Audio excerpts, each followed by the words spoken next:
ஆண்டவரின் பாதத்தில் ஆசிரியர்கள் மற்றும் அன்பர்கள் ஜெபக்குழு நடத்துகிற சிலுவை தியானங்களுக்கு உங்களை அன்போடு வரவேற்கிறோம். இந்த நாளிலே கொடுக்கப்பட்டிருக்கிற தலைப்பு நடக்கையில் பரிசுத்தம். அதற்கு ஆதாரமாக கொடுக்கப்பட்டிருக்கிற வேத பகுதி 2 பேதுரு 3:11. இப்படி இவைகளெல்லாம் அழிந்து போகிறதா இருக்கிறபடியால் நீங்கள் எப்படிப்பட்ட பரிசுத்த நடக்கையும் தேவ பக்தியும் உள்ளவர்களாய் இருக்க வேண்டும். ஆண்டவராகிய இயேசு கிறிஸ்து அவருடைய நடக்கையில பரிசுத்தமாக வாழ்ந்தார். எப்படிப்பட்ட பரிசுத்தமாக அவர் வாழ்ந்தார் என்று சொன்னால், எபிரேயர் 7:26 சொல்லப்பட்டிருக்கிறது, பரிசுத்தரும் குற்றமற்றவரும் மாசில்லாதவரும் பாவிகளுக்கு விலகினவரும் வானங்களிலும் உயர்ந்தவருமாயிருக்கிற இவ்விதமான பிரதான ஆசாரியர் நமக்கு இருக்கிறார். அவர் குற்றமற்றவர். ஆகவே அவருடைய நடக்கையில நாம் எப்படிப்பட்ட பரிசுத்தத்தை நாம் அவர் கொண்டிருந்தார் என்பதை நாம் பார்க்கும்போது, முதலாவது அவர் பிறப்பிலே பரிசுத்தமாக பிறந்தார். லூக்கா 1:35 சொல்லப்பட்டிருக்கிறது,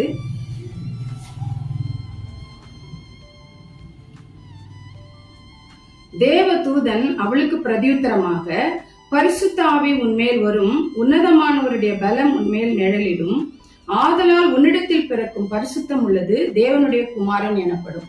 அவர் பிறக்கும் போதே பரிசுத்தமாக பிறந்தார். முதலாவது.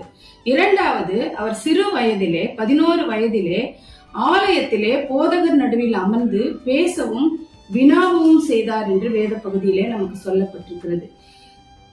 மத்தேயு 4 அவர் சோதனையில் அவர் பரிசுத்தமாக வாழ்கிறார். எப்படி அவருக்கு சோதனை ஏற்பட்டது? முதலாவது, அவர் 4:1 அப்பொழுது இயேசு பிசாசினால் சோதிக்கப்படுவதற்கு ஆவியானவராலே வனாந்தரத்துக்கு கொண்டு போகப்பட்டார்.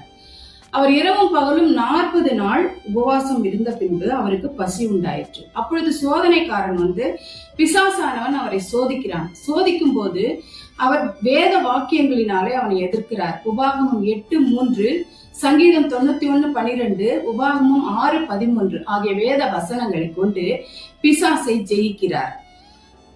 அடுத்தது, நமக்கு ஜெபம் பண்ண வேண்டிய விதத்தை அவர் கற்றுக் கொடுக்கிறார்.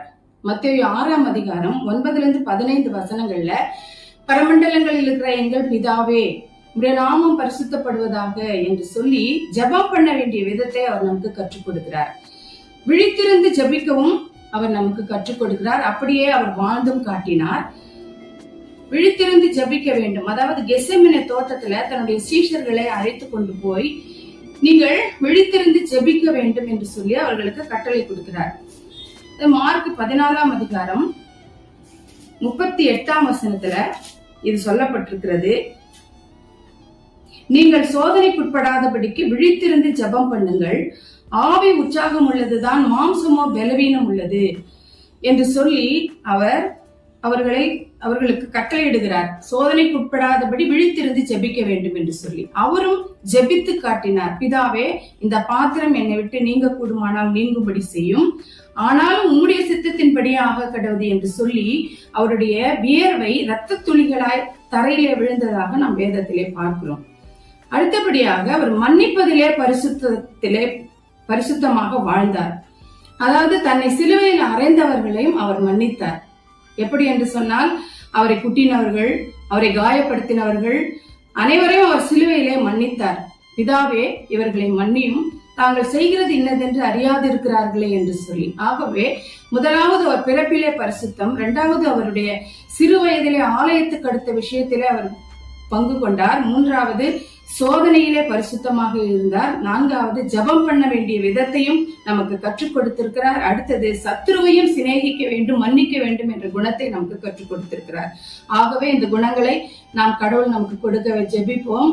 அன்புள்ள ஆண்டவரே, இதோ இந்த வேளையிலே உம்முடைய நடக்கையில் பரிசுத்தத்தை குறித்து நாங்கள் தியானித்தோம். சுவாமி ஆண்டவரே, நீர் எப்படி பிறப்பிலே பரிசுத்தமா இருந்தீர், சிறு வயதிலே ஆலயத்துக்கு அடுத்த காரியங்களில் ஈடுபட்டீர், ஜெபிப்பதிலே பரிசுத்தமாக எங்களுக்கு கற்றுக் கொடுத்திருக்கிறீர். விழித்திருந்து ஜபிக்க வேண்டும் என்று சொல்லிக் கொடுத்திருக்கிறீர். சத்ருவையும் சிநேகிக்க வேண்டும் என்று சொல்லிக் கொடுத்திருக்கிறீர். இந்த குணங்களை நாங்கள் எங்களுடைய வாழ்க்கையில கடைபிடிக்க எங்களுக்கு நீர் உதவி செய்யுங்கப்பா. எல்லாவற்றையும் உடைய பாதத்திலே ஒப்படைக்கிறோம் சுவாமி. நீர் எங்களை பலப்படுத்தும், தைரியப்படுத்தும். இயேசுவின் மூலம் ஜெபிக்கிறோம் எங்கள் ஜீவனுள்ள நல்ல பிதாவே, ஆமென்.